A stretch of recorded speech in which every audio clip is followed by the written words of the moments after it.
harsh rubber, it'll be in essence your first flying lap. Maybe somebody can squeak a second flying lap and drag a time out if you're maybe caught behind another car. But a challenge yet again. I mean, we've had a challenge this morning when track conditions were exceptionally difficult because of the moisture, the humidity in the air. Then that pre-qualifying session, everything was more or less back to status quo. And here we are now going into night time for these 3 15-minute blasts around this 5.7 kilometre Paul Ricard circuit. And the drivers who are going to be going out in a third session will be just effectively half an hour and more, 40 something minutes after this. They won't have any light at all. They'll be rather envious of those that can see the circuit at the moment. But track conditions, again, as you pointed out, John, just so variable through today. But these are pro drivers. There are some AM drivers in there as well. But we've really got the best of the GT racing world here among the 40 cars coming out to play for this, the final round of 2020. The 1,000 kilometres at Paul Ricard. A race that we traditionally see, John, in far warmer times in the early summer when track temperature being too high is a problem. Here this weekend, it's about it being too low. And of course, it's always at the time of year when the sessions are all finished, you can drift down to the coastline and drop into a nice French restaurant, enjoy the hospitality of the region. Now everything is regrettably shut up and teams have to supply or provide their own catering and a little bit just watching Leah Machinsky. I mean, although the track temperature and track conditions are way better than they were earlier this morning, it's still tricky, and that's twice I've noticed the Lamborghini just looking as if there's grip, but not a lot of it. Not until certainly you get that tire temperature, the all-critical tire temperature, which will dictate and dominate these 3 qualifying sessions. Don't go too hard too soon. You've got 15 minutes. Don't be a hero and then become a zero. That really is a message to all of these drivers. And with the gaps between each of the sessions being so short, anyone who inflicts damage to their car now will not be the friend of the team, with their 2 drivers waiting, 2 teammates waiting to take over. All the cars here this weekend, bar one, have got a 3-driver lineup. But Mad Panda Motorsport, it's Ezekiel Perez Comping. I know he's got 3 names, rather than 2, but and Patrick Assenheimer. There is no one else sharing the Mad Panda Motorsport Mercedes. They have to share it. There's the 32 Audi. Directly behind it is the car that was quickest overall this, well, at midday or just after midday. The 25 Audi did a 1 minute 53.9. That will be the benchmark. There you can see it, just directly behind the 32 Audi, headlights flashing. And not ideal to be running behind another highly competitive car when you've got a limited amount of time and you want to maximize the best out of your new set of tires. Yelmer Berman in the Mercedes, the Jet Sport, and Yelmer Berman, we know what he can do in them. Oh, and again, that's going to catch drivers out. Coming out of scene, those 3 corner markers define track limits, and everybody's been fundamentally extremely good all weekend in staying to the right of them, but there you can imagine just how close it was. Again, this is the level of vision, and right now, even with your headlights on, it's not all going to change it. You need it to be full dark for the benefit of these LED lights to really shine up and light up the racetrack. Yeah, this time of crossover, very, very tricky indeed, and it would still be crossover, but a later strain of that for the second of the qualifying sessions, and for the third one, I reckon the headlights will be properly effective. It almost will be dark, because I've been at Paul Ricard in October, and the light just goes. You're walking across the paddock, and by the time you've got to where you need to go, it's gone from half light to no light at all. So it will go even faster at this time of the year, in the almost the middle of November. But here we are, looking forward to the 1,000 kilometres. And early in the year, with the COVID pandemic, we didn't think we'd have any racing season whatsoever, when it was clear it wasn't going to pick up skirts and run away within a few months. But right now, looking for the fastest time is already 88 ACA ASP Mercedes. Raffaele Marcello has done what he needs to do at the outset. Thank goodness we've had real motor racing. Otherwise, we could have been looking at a 6-hour sim race of Paul Ricard. So we've got the real thing. Again, watch how close as...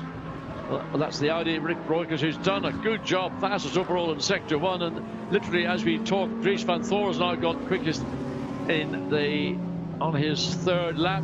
Raffaele Marcello. It's 1,000th of a second between them, John, but it's a big 1,000th if you're Dries van Thor. But again, I mean, everybody, well, not everybody, but those at the front will be looking to have purple in all 3 sectors, as Rick Breukers, who, where has he gone to? Well, he's 13th overall at the moment, but when he completes this lap, I feel he's going to be comfortably inside the top 10. Looking at this sort of pace, he could be up as high as the top 6, which would be a really good result. Just waiting for him to cross the start-finish line, still down in 13th, but he goes up to 5th place, one better than I expected. Andrews, delighted to say it. We've got one of the Orange One FFF racing team. We've got the 63 car, the car that appeared to be nowhere throughout this morning session, through the middle session, now up into 5th place. It had been up to 4th, and we're just seeing again cars. Matt Campbell's gone 3rd quickest in the GPX Racing Porsche.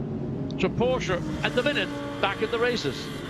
Yeah, and for the Orange One FFF Racing Lamborghini team, I mean, they weren't even in the top 20 this morning, John, but you looked at the stellar lineup in the 63 car. Dennis Lind, Marco Mappelli, Andrea Caldarelli. They could do no wrong in 2019, but let's take a look. Riding on board with the second fastest driver at the moment, Raffaele Marcello. Take it away, John. Comes up across start finish line, and he goes once again. Waiting for timing and scoring to... He goes top. Yeah, so 1 minute 54.0. Now that is about a tenth and a half away from what we saw best of the rest. That was at 25 Satelloc Audi. Watch Maro Engel up fractionally in first sector, down more critically, and by about a quarter of a second overall in that second sector. So that'll not be a great lap. I mean, it'll be a fair lap, but not where Maro Engel would like to be placing the number 4 Mercedes. So just to reiterate, John, the qualifying format here, we have 3 15-minute sessions with just 7 or 8 minutes between them. Second driver has to get in, then the third driver, then their times are accumulated, aggregated, and that's how we define our grid. So every driver in the lineup has to deliver, and they have to deliver in just that 15 minutes. Maro Engel has done it. He's dragged that tenth and a bit of a second out.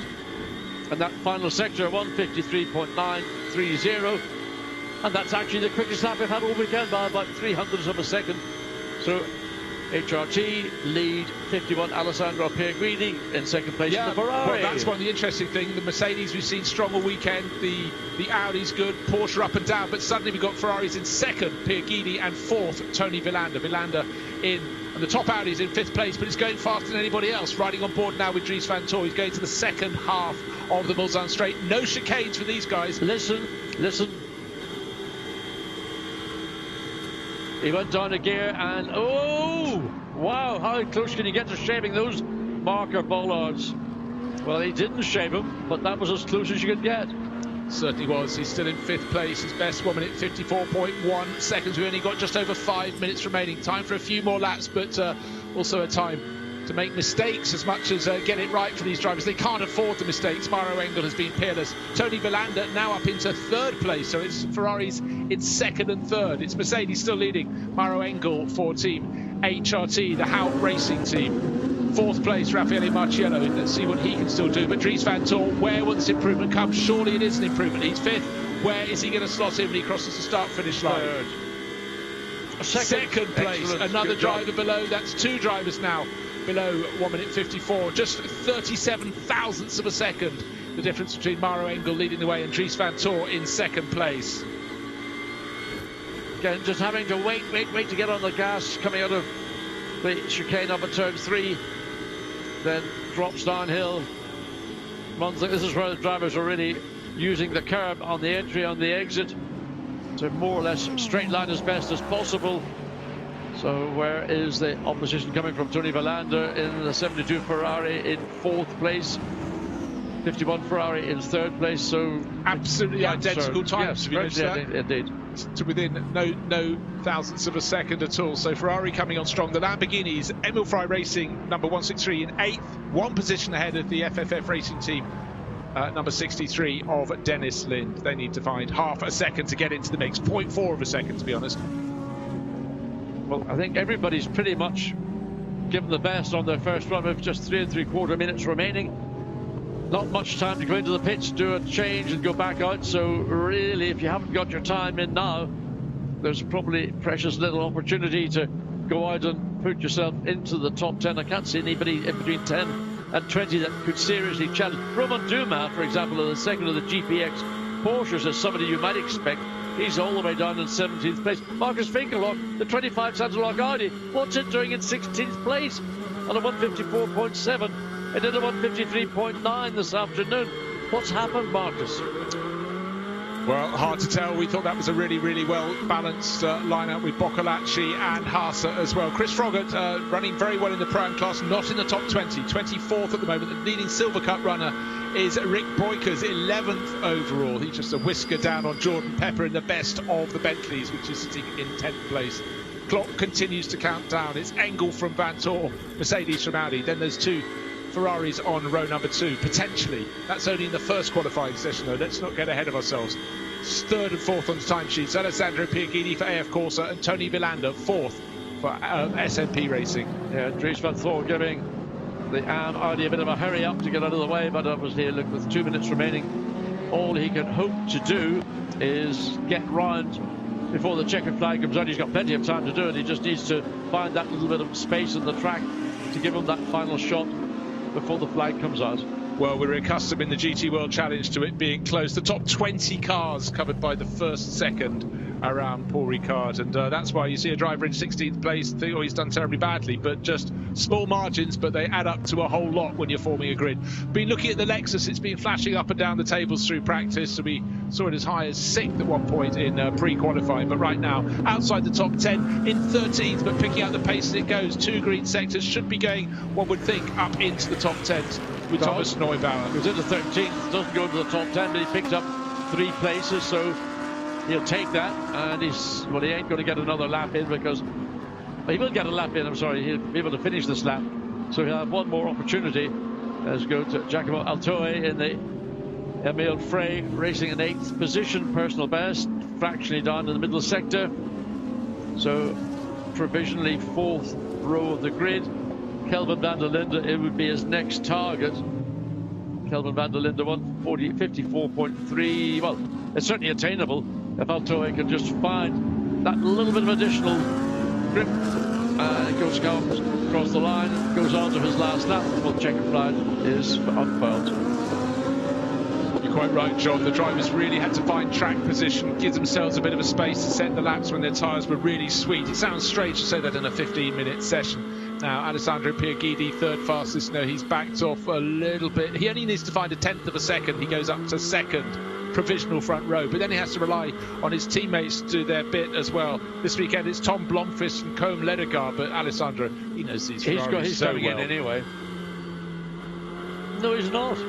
He's going to have about 15, maybe 10 seconds in hand before the checkered flag comes out. So he will have one more lap. So he's going to have another go as he comes up across the start-finish line now. And what's this I see on the timing screen? A purple timing sector for the driver in 2nd place. Dries van Tor, faster than anybody else through the first sector of the lap. The checkered flag is out now. Anybody coming to the start-finish line after that will not complete their lap. Dries van Tor up by 0.15 of a second. He's only down on the provisional fastest time for Maro Engel by point. Oh, he's lost 2 tenths more than he's gained, unfortunately, in the 2nd sector. He's got to 5:30. No, he's on his own. Look, there's one with that. You can forget it now.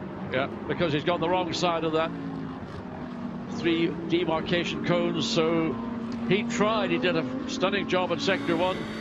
For whatever reason, it could have been traffic. We didn't get to see that end of first sector into sector 2 to see where that time was lost. Again, he's okay. He's had enough. He's coming in. There's no point in continuing. He knows that it's gone. So at least he's got that car provisionally 2nd quickest. He's going to complete the lap, nevertheless, but it'll not count for anything. Driving somewhere near the circuit, Dries van Tor, but 2nd fastest. Surely can't claw it back from there. The target 1 minute 53.93 seconds, but he has been out beyond. Well, he's faster than that, but we've seen him running beyond the cones at the exit of Senior, and certain little messages keep flashing up at the top of the screen. The track limits are very much being observed. Yeah, I suspect that he did it twice. He went behind those marker cones on 2 occasions, so I suspect this time may be disallowed. For now, the 32 Audi has the fastest time. 002 on the windscreen of Maro Engel's HRT Mercedes, but I sort of have a feeling that great time may be removed. So it almost feels like darkness here. So it'd be half lights. Let's take a look at that. That's the first time he went behind. Then I think it was coming out of... I'll get at my map here and see. He was coming out of Bendor, where I think he ran over or ran behind the curbing. So I think on both occasions, if he did it once, I don't know what would be the situation, but I think having twice in one lap and then getting the quickest single lap.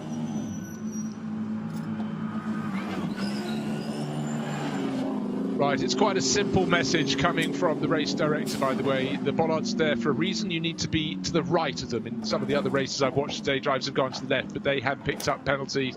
And the camera was on the 32 Audi, so I'm afraid there is probably no escape there. Bruce, if we saw it, race director saw it. And of course, you don't have give poor Dries van Thor the commentator's curse by preempting. Well, no, absolutely may not happen, but we believe, I think the driver's notes and driver's briefing would have been pretty clear that any discretion, or indiscretion I should say, by running behind we'll see a time disallowed. But wait and see it, get it confirmed, but provisionally it's 32. Yeah, so fastest by 27 1/1000ths of a second, but we do feel that the Maro Engel time will be the one that stands as the top time for HRT. Don't forget, 2 more sessions, 15 minutes apiece to come. Great mix of cars. At the moment it's Audi and Mercedes on the provisional front row, but then the 2 Ferraris, they've really come on strong here at Paul Ricard. The best, second best of Mercedes, ACA ASP, the 88 car, Raffaele Marcello, inveterate pole qualifying. Not this time. Matt Campbell, best of the Porsches, in 6th.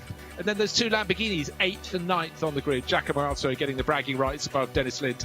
And the top 10 completed by the K-Pax Racing number 9 Continental of Jordan Pepper. Top car in silver, cup class in 11th overall. That is Rick Breukers for Team WRT. Top car in Pro-Am is, as often the case, 25th overall. It's Chris Froggatt. He's got teammate Jonathan Pui and Eddie Cheever to see what they can do in the Sky Tempesta Racing Ferrari. So 40 cars went out to play, and at the moment at the bottom of the charts, it's Pierre Ere. He's got Daniel Karwitz and Rino Mastronardi to take over his Ferrari for the next 2 sessions. And then, only then, will we know the grid for tomorrow's 1,000 kilometres.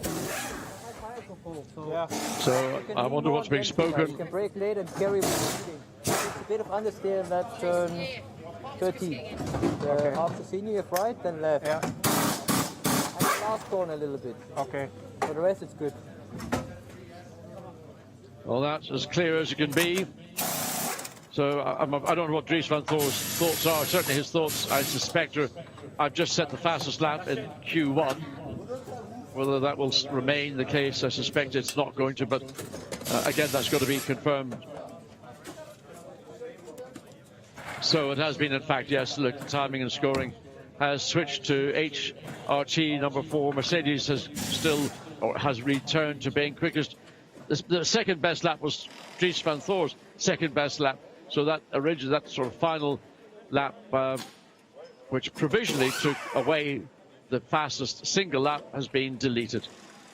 Go on, getting all that out in one word. Well done, it was good. And while you were doing that, John, I was just looking down to see if anybody else had had a time adjusted because of penalties, but not within the top 10.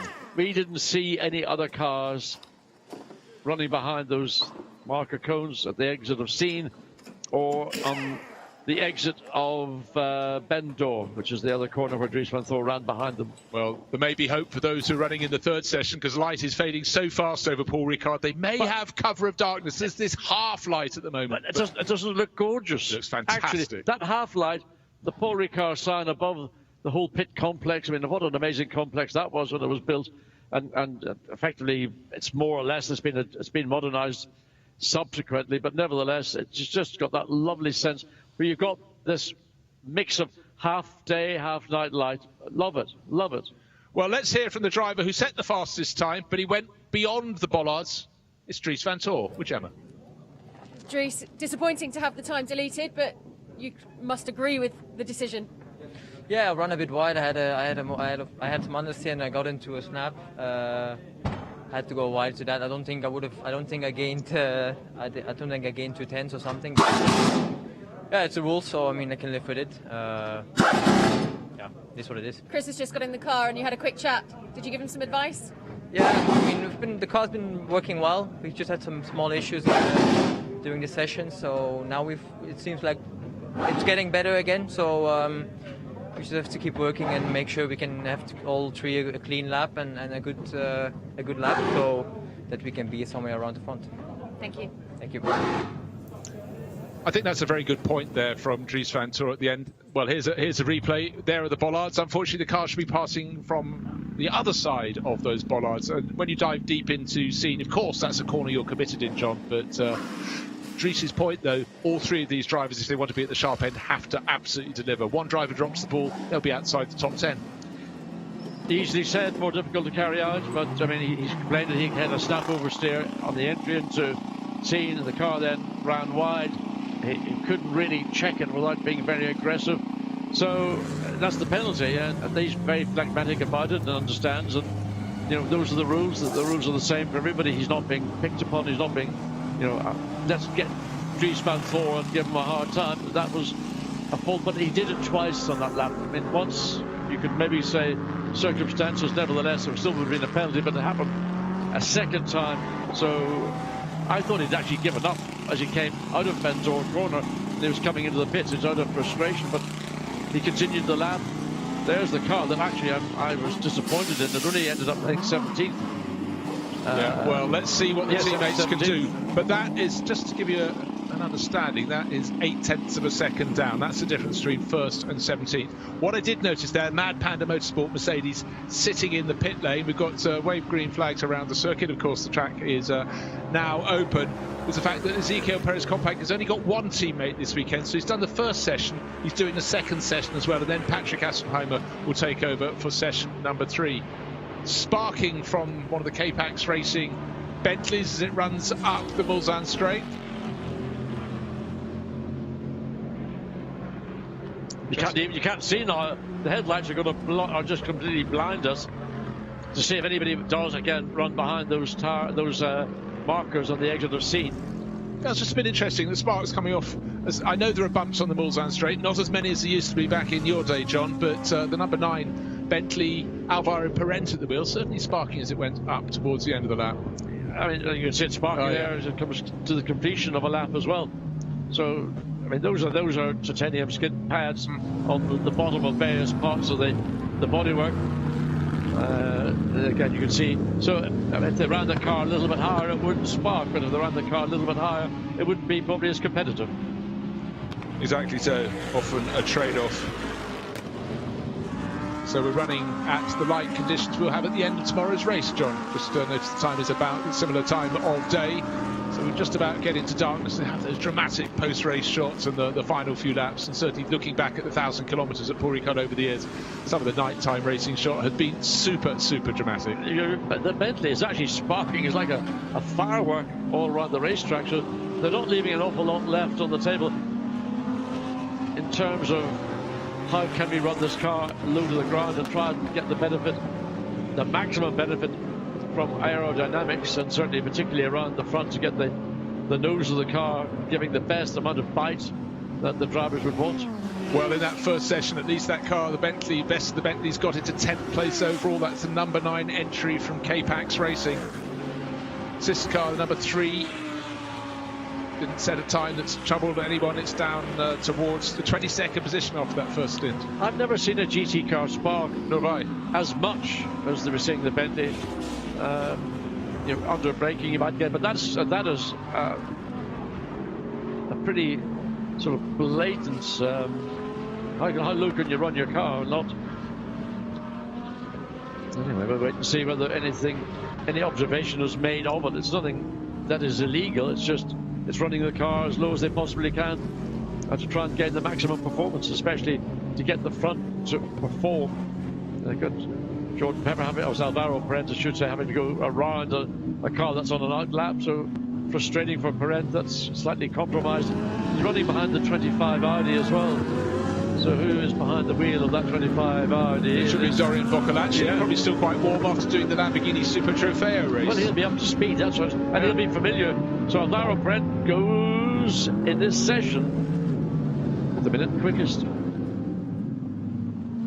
Yeah, well, that's very handy indeed. But what we saw, they generally got about 2 or 3 laps where the tyres were really strong. But it's funny, in darkness, it suddenly feels as though there's much more traffic. We've got people running a little bit slowly there. Is that it was one of the Ferraris just deciding to make space for itself. I think it was car number 51, the AF Corsa Challenger, that, don't forget, was 3rd fastest in the first qualifying session, in the hands of Tom Blomqvist, a late addition to the team.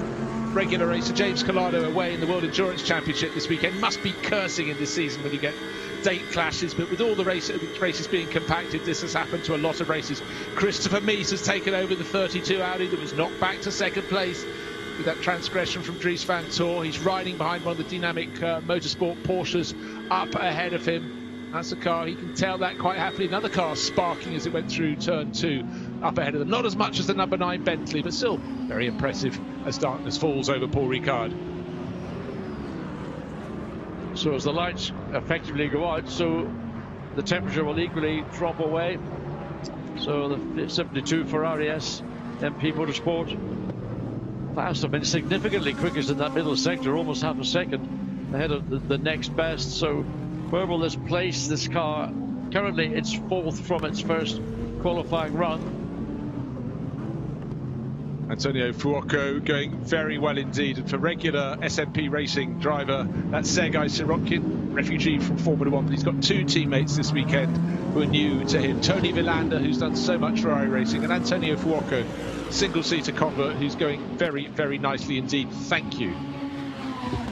So that moves them overall up into second place as the times start to be combined. But what can another Ferrari do? From AF Corsa, Tom Blomqvist looking very, very tidy indeed.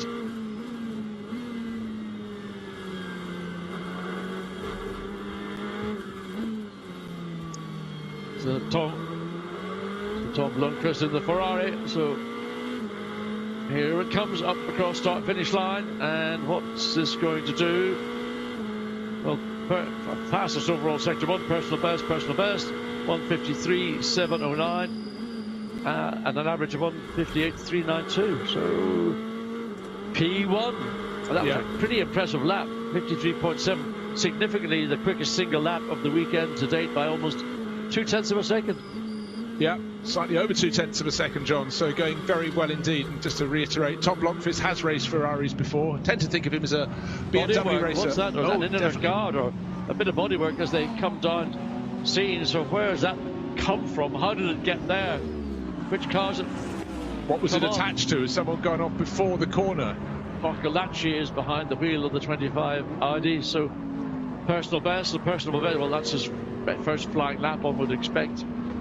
Right, what we're going to do in this session, we'll just start looking at the times in qualifying session 2. We'll start thinking about aggregate combined times when we get to the 3rd qualifying session. But for Tom Blomqvist, very good indeed. Nobody else under 1:54. So Mad Panda Motorsport, the advantage of doing the first session, 3rd fastest for Ezekiel Porridge Compact. that's great. He is a Mad Panda. A remarkable time, 1:54.1 for Ezekiel Porridge Compact. So he'll be delighted with the fact that he's got his eye in. And he's warm, the car's warm, he's got a fresh set of rubber, and he knows what the track, he knows it's a living thing, it is changing as we go. And Antonio Falco has gone quickest overall in the 72 on a 1:53.3. That is pat on the back territory. Wow. Fastest by 0.3 of a third of a second over fellow Ferrari racer Tom Blomqvist. So not regular faces in the championship, but they've come here, and the Ferrari really seems to be super strong at circuit Paul Ricard. John, you were talking about how you wanted a Ferrari possibly to get on the podium, but we could have 2 on the front row of the grid at this race. But I'm not getting ahead of myself. We have one more qualifying session. One more qualifying to go. But I did get the nod in a week before this race got underway, so no, I didn't really. It's all literally what happens on the moment on the day. Louis Delatraz and the number 40 Porsche are waiting to see where that car is going to end up. He's 10th at the moment, so the form is coming for GPX Racing. It's generally been the sister car that set the pace, but that one's been coming stronger through the sessions. He loses a little bit of ground, drops to 12th. Times are coming in fast, but still only those 2 Ferraris from SMP Racing and AF Corsa under 1:54. What can Christopher Mies do? He's 4th fastest at the moment. Again, twitching as it goes around the tighter corners, wanting to put the power down, having to wait. He's got traffic up ahead, which won't really thrill him too much. No, and he's having to get out of the throttle. You can hear him having to balance the steering and throttle coming out of turn 6, which I wouldn't have expected. I mean, the track conditions are almost as ideal as you could wish. Now, one thing I just want to point out at this point is Raffaele Marcello in car number 88 qualified the first session in 5th. The car is now 7th, 2 positions further back in qualifying session number 2. And they've still got the 3rd driver to go, Maxi Book, who's looking very strong now. He's joined the team this weekend. That could be a car. You need your 3 drivers all to deliver. That could work its way onto the top 2 or 3 rows of the grid. Not yet looking good for pole, though. Yeah, another silver performance that's pretty, I think, impressive. Andrew Watson has got the garage 59 Aston Martin up into the top 10, 9th quickest, 1 place ahead of Louis Delatraz in the Porsche. Yeah, that's very good indeed. The Aston Martin's not been running at the sharp end of the field. They've moved back down since R Motorsport ran them last year. R Motorsport missing this year, but I think we'll have them back again next year. But yeah, great job from the Ulsterman. 9th fastest. He's 2nd in the Silver Cup class because Ezekiel Paris Compact still hanging in there in 5th overall. Top car in Pro-Am is now suddenly Ram Racing. Martin Conrad gets their multicoloured Mercedes into 23rd position overall. And Antonio Falco is again purple sector 1, already quickest in this session. So what has the Ferrari done? What have they found to give them? I mean, they've already got a 3/10 of a second advantage, almost 4/10. So there is the Ferrari. Look to see, is it? That's the Bentley. So There's the Ferrari behind it. What he's gained, he's just about almost identical loss, but he's still sitting on the advantage of a 1/3 of a second. A phenomenal run for a driver who just 2 seasons ago was trying his luck in the class just below Formula 1, racing in Formula 2, crossed over to GT racing last year, racing in the Italian GT Championship, and really coming on super strong, as are the Ferraris here at Paul Ricard. Is this the face of GT racing in the future? Well, I think it is, because we talked about Boccolacci, we talked about other drivers in our other sessions that they are on his back down on this, so something has happened, he's not happy, he's pulling off. It's almost like he's just trying to find his way back to the pits, but he's wide out of the final corner. Going even wider is, I think that was the T Parker Racing Bentley needed a bit of space. He was trying to buy himself space on the circuit, nearly ended up with a clump on the door. Now purple on the screen, that means fastest of all in the first sector, but unfortunately for Christopher Mies, he's lost far more than that he gained in the second sector. He's still the fastest Audi in 4th place overall. Bear in mind, this car was 2nd fastest in the first session. You don't add the numbers together, get 2 and 4, you aggregate their lap times, but when you've got low digit numbers for both of your drivers and then they can be matched by your 3rd driver, then you're in with a shout in qualifying. So Christopher Mies has got an opportunity, although with 5/10 of a second down in that middle sector has taken it away. But where will that place the 32 Audi, currently 4th quickest?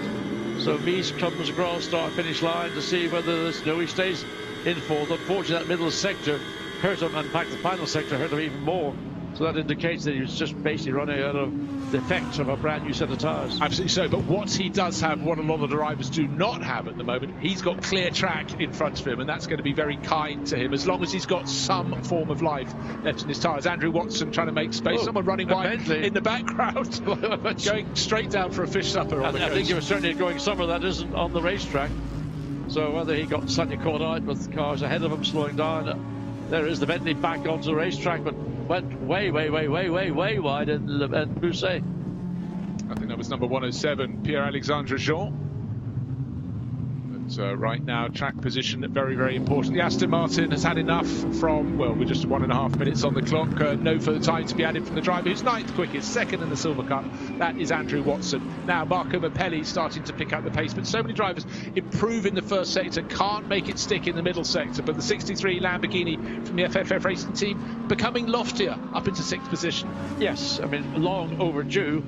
I'm not quite certain as to why teams, drivers, car combinations are finding the middle section to be the bogey section at this phase in Q2, because there's nothing obvious on the racetrack other than, again, it's the usual thing of not getting onto the straight as quickly as they would like. I noticed certainly Christopher Mies had a problem with the Audi coming through turn 6 where the back end snapped very quickly. So maybe that's the issue. It starts all the way before you even get onto the Mistral straight. Right, the top 4 runners in the first qualifying session are in a different order, but they are still the top 4 runners in session 2, so we're starting to get definition of the potential front row of the grid for tomorrow's 1,000 kilometres, but we've still got one further session. Each of their drivers have to deliver. Antonio Fuoco climbing out. We weren't quite sure why he went so slowly, went to the side of the circuit. I think he just decided, I've done my best, and then maybe just missed the pit entry. But come on, mate, a little bit confusing, but fastest overall by not just a tenth of a second. In fact, we've had thousands of a seconds defining the front end. He's 0.337 of a second to the good. That's astonishing. Again. More bodywork now at the exit of scene in the middle of the racetrack. So we've got bodywork on the entry into scene off the racetrack. We've got bodywork now in the middle of the racetrack on the exit of scene. Well, which car is shedding this bodywork? Well, really can't tell you under cover of darkness. It's clearly not the number 74 car running so well for Ram Racing in the Pro-Am class. The checkered flag has flown at the end of this second qualifying session. So quick fire. And Ezequiel Perez-Compeng still up in 6th place overall. He'll be delighted leading the Silver Cup class. James Pull, he's listed, sorry, that he's ready to take over the 159 Aston Martin. The name's already flicked over, but potential front-running cars that are not front-running. Good to see Dorian Boccolacci's got that 25 Santalot Racing Audi that's been strong through practice, up to 7th on the qualifying sheets. And now Nikolai Kjærgaard, the Danish racer, crosses the start-finish line, pretty much the last car to take the checkered flag. One further qualifying session to come, and then we'll know the grid for tomorrow's 1,000 kilometres at Paul Ricard. It's Ferrari's first and second at the end of that session. It's SMP Racing. Antonio Fuoco did the job, and AF Corsa Tom Blomqvist, he was second in that session. Interesting looking into the headlights. You can see there those little LEDs in the nose and in the wing, and down in the bottom splitter or bottom of the spoiler on either side to give them the spread of light. Track definitions here at Paul Ricard it's a very sort of flat-ish circuit. There aren't many reference points that are even in the dark that you can pick up, so you need as a big a spread of light as possible to give you a better clue as to precisely where you want to place the nose of your car, as opposed to losing time and running, maybe staying on the racetrack and not using the curbing. Last few cars coming back in. Again, the track, it's hard to think, John, this circuit was in daylight just about at the start of the first session. Now there's only a tiny vestige of light in the sky. These are results only for qualifying number 2. We'll combine them with qualifying 3 and qualifying 1 at the end of the next session. But it's Ferrari first and second.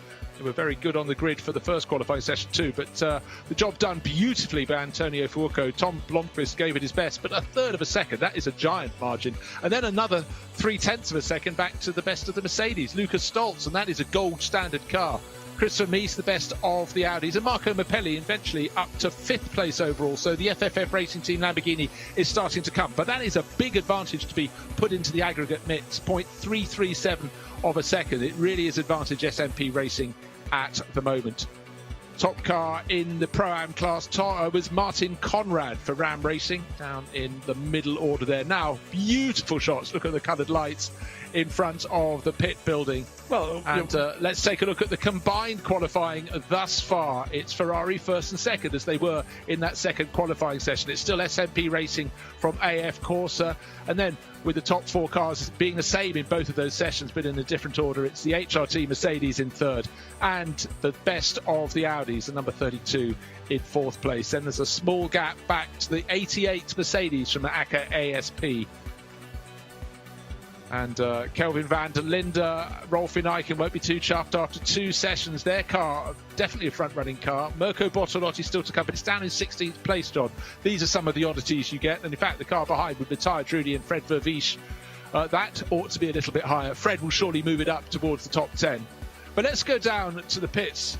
And we've saw the amazing performances on the track from Antonio Fuoco. Let's find out what he thought of it all.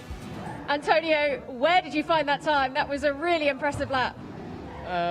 Yeah, it was quite a good lap. I think we still have a good car, so I tried to put everything together. The car was really good today, so I would like to thank all the team for the hard work. And it was my first time here, so I try to push hard as I can, and I think it was quite good. So I'm really happy with the result. Now I hope for Sergei he can finish the job. Have you given him a few wise words as he's gotten in the car? I think he had more experience than me, so he doesn't need. I'm just where to find that extra few seconds. Excellent. Thank you very much. Thank you. It's a lovely position for a driver to be in when he's turned up, joined the championship, and not just put it fastest in the qualifying session, but appreciably fastest. So you can just feel the sort of coiled energy there from Antonio Fuoco. And what was nice is it's my first time here. I don't really know the circuit. Obviously, if I was more familiar, I could have maybe gone even quicker. Yeah, they even made him run in the dark. Fancy that. So, one more session, the third qualifying session still to come. It's advantage Ferrari at the moment, 72 from 51. That's SMP Racing from AF Corsa Racing. You can be sure over in Bahrain, James Collado, who normally drives that 51 Ferrari, will be watching this qualifying session with considerable interest. Be very keen for his car to end this season in style. There's the 9 Bentley from K-Pax Racing, the car that did the fireworks at the start of the session, dragging its rump on the ground. Very spectacular indeed. Pro-Am still looking very strong indeed for Sky Tempesta Racing. We've had 2 of their drivers in, and now it's the turn of Eddie Cheever the third. First was Chris Froggatt, who was fastest in class, then Jonathan Cui, and now Eddie Cheever. A car that may work its way up the order, but really needs to get a bit of a move on, is the 25 Sansalot Racing Audi. It could come good in the race. It has looked good in practice, but come qualifying, it's not quite hooking it up. No, that was surprising. I thought that across the 3 drivers, Marcus Winkelhock, Dorian Boccolacci, now Christopher Haase getting in, that was a car that had got the potential. There we look at the Aston Martin. Mervyn Kerkhofer has been the standout driver in that car so far. Chris Goodwin and I think West, yes, Alexander West. So Kerkhofer is the one. Further on, the AM Audi, that was a car we saw in trouble earlier this morning, but the team did a good job on turning it around to get it available to run in the pre-qualifying session, of course, running faultlessly and flawlessly in qualifying. Yeah, but it's very hard, particularly if you've got a couple of new drivers, to lose track time and not feel the disadvantage. 159, the British Malaysian racer there. James Pull on board, waiting to see what he can do in the Aston Martin.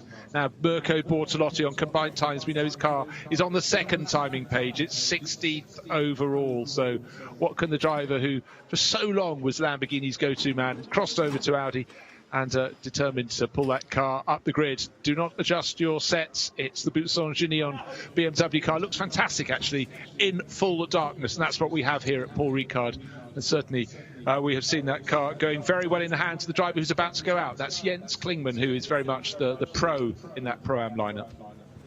And there's the car that, well, Dries van Thor wrung its neck, literally, to the extent that it caused him to lose momentarily, or I would say nothing more than that, coming into scene, and it caused him to run wide, run behind the marker cones that define the racetrack, and off racetrack, so it paid the penalty, lost his fastest lap. That was in Q1. And the car in the pit garage closest to pit in is also from Belgian Audi Club Team WRT, and it's Benjamin Goethe, the teenager who's looking to go out onto the circuit. And it seems that perhaps Patrick Assenheimer, yes, there he's given a go at last after the 2 qualifying sessions with his lone teammate Ezekiel Paris-Compacq. It's now Patrick's turn. Now, I don't know, who would you say of the 2 drivers would be on paper the quicker, Assenheimer or Paris-Compacq? I would say Paris-Compacq quicker, but over a longer distance, Patrick Assenheimer is metronomic in any weather conditions. Of course, when you spend a lot of your career competing on the long distance racing on the Nürburgring Nordschleife, you do need to be good in all conditions. Absolutely. Brand new set of tyres going on to the 33 Audi, and that will be pretty much de rigueur all the way down the pit lane. So track is open. And one of the Bentleys, which you can't quite see which one that is, the lights just blind the camera lens. We cut back into the pit lane. So the GPX Racing Porsche sitting there in their heritage Porsche Gulf colours. I think it's so simple, but so effective. Such a standout. That pale blue of Gulf, with the fluorescent orange in one and the fluorescent green in the other. But one of the things I absolutely love is that they've not just used the colours, but they've used the liveries put on some of those Porsche 908s and the Targa Florio and things like that. With Oh, don't mention the Targa Florio, I'll get all excited. No, not yet. We'll mention it later. But anyhow, again, with Roland Goethe, the man behind the team. He just adores all things Gulf. He's got, I think, every Gulf racing car of all time, including Alessandro Pesetti Rossi's Tyrrell from 1977, a car that people forget went racing, 76 in fact, but And a Gulf Mirage, which I drove. Well, we'll ask Dorian Boccolacci about that later. So, Riccardo Fella, who's been going better and better through the course of this season. Let's see what he can do for Lamborghini. In answer to your question, the driver of that Bentley we saw at the start of the session in the dark was Ewan Mackay. We could see it was blue. We couldn't see what shade of blue, but it's T Parker Racing out on the circuit. So who's going to deliver in this session? We know that the Ferraris on aggregates, SMP Racing, that's the 72 Ferrari, and AF Corse, the 51, they are fastest on aggregate after 2 sessions. They've got to keep it clean, they've got to keep it fast, but I would say the biggest gift has been Antonio Fuoco's advantage of a third of a second. That is a tiny clump to split 3 ways. You couldn't buy that third of a second. That was an outstanding run. And I mean, how many young drivers have we seen here so far this weekend who, in terms of out-and-out pace, have been just absolutely stunning? I mean, that's one of the beauties of GT racing. You think you know the standard of all the drivers. You think these guys will never be beat. Nothing stands still in motor racing. It's just the fact that the drivers coming across to racing, GT racing, are younger and younger and more fearless. They don't have as much experience, perhaps, but they just do what they do. They get out and deliver. Well, they're accustomed to doing one thing from single-seater racing, and that is they race almost by the lap. They're not thinking of endurance. They're just flat out every lap. They'll soon learn that endurance also comes into it in a big way, but because I don't know whether any of these teams are considering doing double stinting their drivers, or whether they'll change on the hour. I suspect a number of them will double stint, because normally it's a reasonably effective way of carrying out an endurance event. Yeah, for the younger drivers, it has to be reiterated to them, there is no reset button. This is not a game, this is the real thing. So, waiting for the first flying laps to be put on the board. Andy Soucek was one of the first cars out of the pits in the number 9 K-Pax Racing Bentley. In fact, sorry, it's the number 3 car is in the hands of Jules Gougnot, Andy Soucek in the number 9. So both the K-Pax cars out on track. Andy Soucek looks as though he's going to be the first one to put in a really good flying lap. Yeah, he'll go quickest, I would suggest, when he comes across the start-finish line. But by the time he comes back, having completed the next lap, he will be about 4th or 5th or 6th. And information on the pit board, the team might give him. I hope they're keeping him up to date via radio. But the information on the pit board will be almost but useless. They might as well say steak for supper tonight, because it changes so fast. So the first time on the board, Andy Soucek, 1 minute 54.9. We know that you need to be down in the 1 minute 53s if you're going to be having a chance. It's Bentley's first and second, in fact, because Ewan Mackay for Team Parker Racing was the next car across the start-finish line. He's back by only just over 6/10 of a second. Patrick Assenhammer is bumping the car across the curb on the entry into Busset. And that, again, I've not seen that car spark quite as aggressively as it's doing now. So personal best for the number 90 Mercedes. Interesting. Maurizio Mediani has just put another Ferrari up into the mix. Early days yet. That's running in the Pro-Am class. It's car 52, the second of the AF Corse Ferraris, showing with Lorenzo Bontempelli and Louis Michiels. Should have had Andrea Bertolini. He's missing it though. He's missing the fun. He's positive for COVID-19. But wish him the best. Sergei Sorokin has got purple in the 72 Ferrari. Purple of Sector 1, purple Sector 2. I mean, if he doesn't have purple in Sector 3, I don't know what he'll do. Yeah, when I'm really interested, unless they're just going to have one competitive flying lap, there is Sergei Sorokin. This car really just going so well this weekend. Antonio Fuoco made it fly. Can his lap be improved upon? I think that's going to be very tricky indeed. But Sergei making no mistakes on his first flyer. He's got plenty of track space around him, which is always a very welcome thing to have. His best first sector has already been improved upon by GPX Racing. Mathieu Jaminet is a BMW top of the charts. Save at the moment, a Pro-Am driver. He's the pro though. Jens Klingman top for Boots and Ginion. Immediately gets toppled by Christopher Haase, but it was a sweet moment. So Haase puts that 25 Audi where we expected it, and Sergei Sorokin says no, I'm fastest, but only by 24 thousandths of a second. But we've already got 2 cars in the 1 minute 53s, because Vincent Abril, the HRT Mercedes, is in the mix as well. But the gap that they had from that second qualifying is sufficient, because even Sergei Sorokin's time hasn't quite matched that of Fuoco. It still is quickest overall at the moment. Albert Costa in the Lamborghini Emil Frey Racing Lamborghini, purple sector 1, and Sergei Sirotkin, he's just gone purple in sector 1 again on his next flying lap. Just remember these two numbers, 72 and 4. That's the SMP Racing Ferrari and the HRT Mercedes. And now remember 51, they've been in the top 4 positions in the first 2 sessions, and now these 3 cars still in the top 3 positions. In this one, the car missing from the pack is the number 32 Audi, yet to set a sensible time for Belgian Audi Club Team WRT. That is the 4th one of the quartet. Yeah, the Lamborghini going quickly, but outside of this quartet we're talking about, Kompledegar has gone marginally quicker than Sergei Sirotkin on this run. Sirotkin has purple sector 1. Yeah, he's okay, so Kompledegar...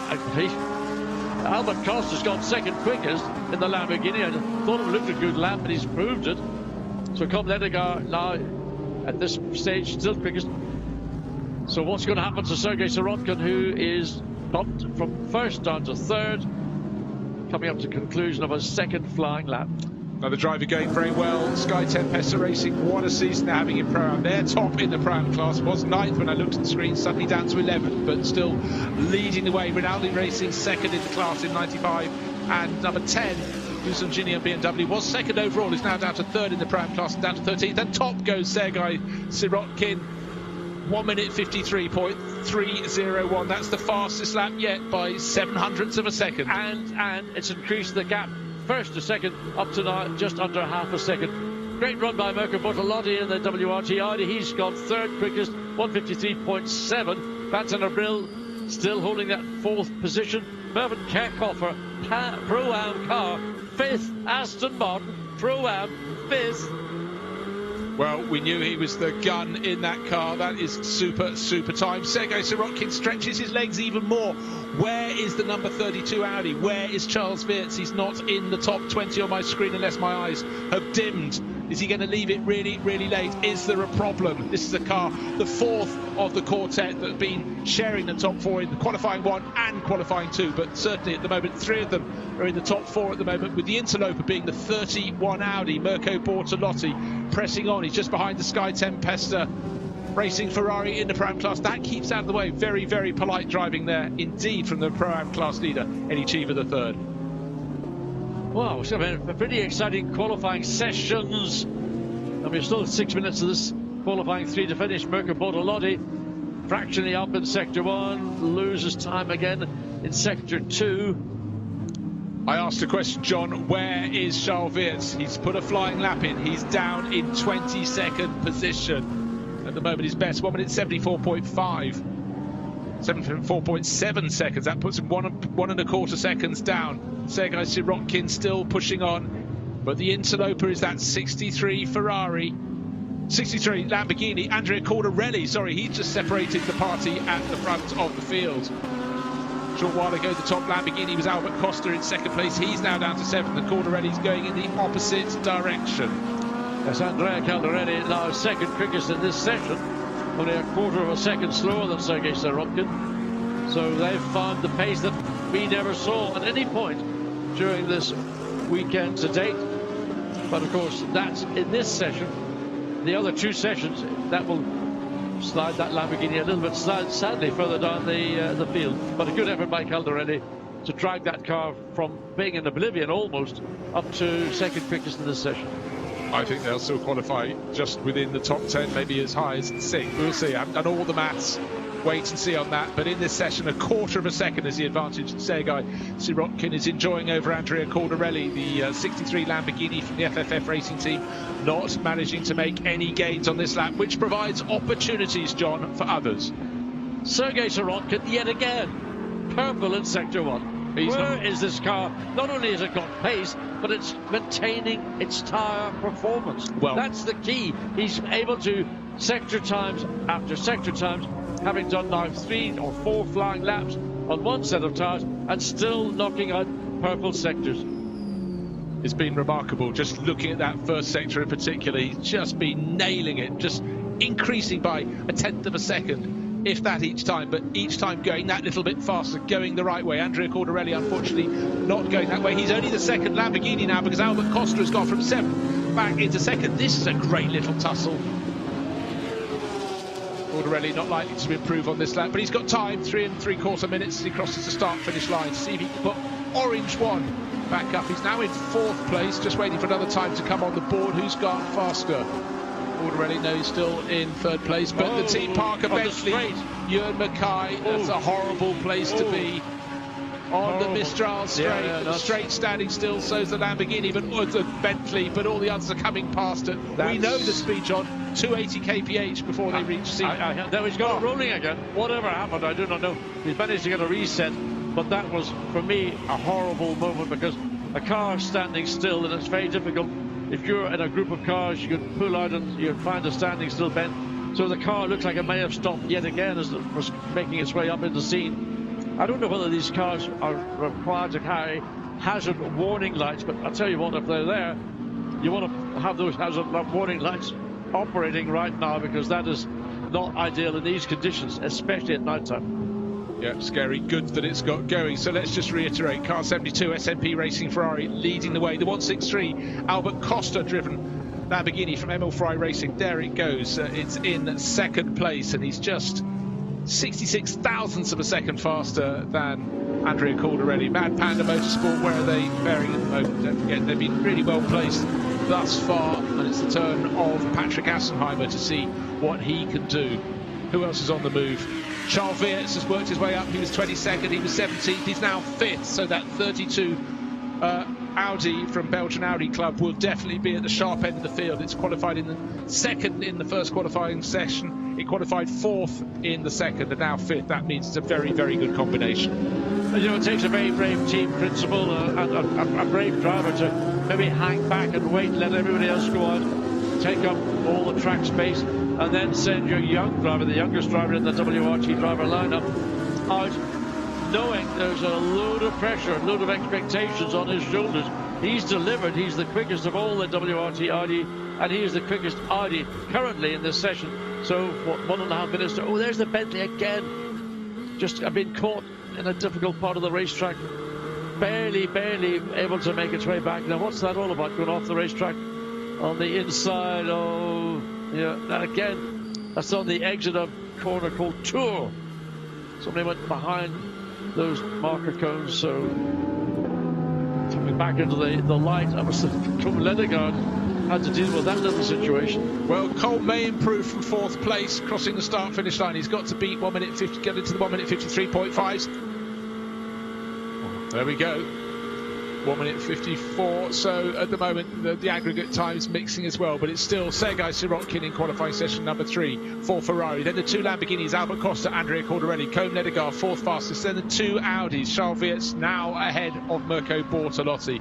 And then the best of the Mercedes, Vincent Abril, the number 4 Mercedes, that had been in the top 4 positions in each of the first 2 sessions, was fastest in qualifying session 1, so should still be good on aggregate. That's the important thing, John. But huge disappointment, 88 Mercedes, Timo Borgolowski, who actually can win this championship by finishing as low as in 5th place, but that car currently in this session 15th, Maxi Book behind the wheel. Jules Gougnot in the Bentley 16th. Well, there are going to be some drives in the middle of the pack. I expected a bit more from Maxi Book. Well, he's still got a little bit of time. When I say a little, checkered flag comes out now. So he's got another lap to complete. It's green on the screen for Maxi Book. Yeah, only in his first sector. He's about to complete his lap, so his session very nearly over. They qualified 5th in the first section, qualifying session in the number 88 Mercedes, 8th in the next. Is it going to be an improvement from Maxi Book? So the number 72 Ferrari has completed its run as the flag is out. So right now, you have to say all bets are off as to who's going to be in pole position. Well, certainly won't be the 88 Mercedes, because that, with Maxi Book on board, pulled into the pit lane, didn't complete that lap despite having an improvement in the first sector. Mathieu Jaminet has been a bit of a slow burner for GPX Racing. He's up into 10th place, but there's going to be no improvement from him. Colm Ledegard still, though, on the track, still sporting an improvement in that first timing sector. Is he going to bother to complete the lap? Well, he should, because the number 51 Ferrari, don't forget, has been 3rd in the first qualifying session, 2nd in the second. Surely it should be good enough to clinch the outside position on the front row, but you have to say the 72 Ferrari from SMP Racing must have this pole in the bag. You'd have to think so. I mean, it's been the dominant car, certainly in the last 2 qualifying segments. And the advantage that they hold is I think, sufficient. And Mathieu Jaminet comes across at the Porsche to see whether that gives them any improvement. I can't even see where that car is in the top. The quickest Porsche right now is the number 14. The sister car. Yeah, Thomas Browning. But Mathieu Jaminet is in 10th, I beg your pardon. Yeah, just 2 places further back. But what's notable is that Mercedes did not have such a good session. The best place of those was in 7th place. That's Vincent Abril. That will be the top qualifying from the Mercedes camp. But they looked quite strong through practice. Audi had looked strong. But eventually we ended up with just the highest place Audi in qualifying 3 being Charles Weerts in 5th place. Top car in Pro-Am was 189 Aston Martin, Marvin Kirchhofer. Sky Tempesta Racing only 3rd. But let's go down and hear from the driver who's come in early to report from the fastest car, Sergei Sirotkin. Sergei, an incredible charge from you, just putting in fastest sector by fastest sector, and incredible. Yeah, finally it was a result we deserved. I think all year long we were looking strong, but due to various things we never had a chance to put it all together in the result. So yeah, extremely happy. Honestly, the car was, the balance-wise, the drivability, it was absolutely mega, and I was just enjoying nailing lap after lap. And yeah, it was still, in the end we even decided to pit to save, something for tomorrow. So it was a very, very positive day overall, and yeah, happy to starting to finish the season in this way. So. And do you think you can convert that qualifying pace into race pace tomorrow? We will, for sure. It's no doubt about that. I mean, it's been a tough year. A lot of work was done, and we're here to finish on high. That's for sure. Well done. Thank you. Thank you. Looks to me as if what Ferrari have gotten and 72 SMP Motorsport have got, they've got a car that is both fast and lap time, but manages its tyres extremely well. Well, 0.2 of a second as near as for the SMP Racing Ferrari, its advantage over those 2 Lamborghinis. Emil Frey Racing with Albert Costa in 2nd place, and FFF Racing Team Andrea Caldarelli, last year's champion, in 3rd. Just behind them, Colm Ledegaard, another good job, the 2nd of the Ferraris. This is just this session. We'll give you combined overall in a minute. Charles Weerts and Mirko Bortolotti putting their Audis from Team WRT 5th and 6th. Top Mercedes in 7th place, that's Vincent Abril. Top Pro-Am runner was Marvin Kirchhofer, 9th overall in the Garage 59 Aston Martin. And the top runner, sorry, just got off the screen in front of me, but it really was a story of a handful of teams being quick and consistently so. But let's look at combined qualifying. So this is it. This is the grid for tomorrow's 1,000 kilometres at Paul Ricard. SMP Racing Ferrari, a 1/5 of a second on aggregate. That's big, that margin over the AF Corsa Ferrari that Colm Ledegaard brought home in that 3rd qualifying session.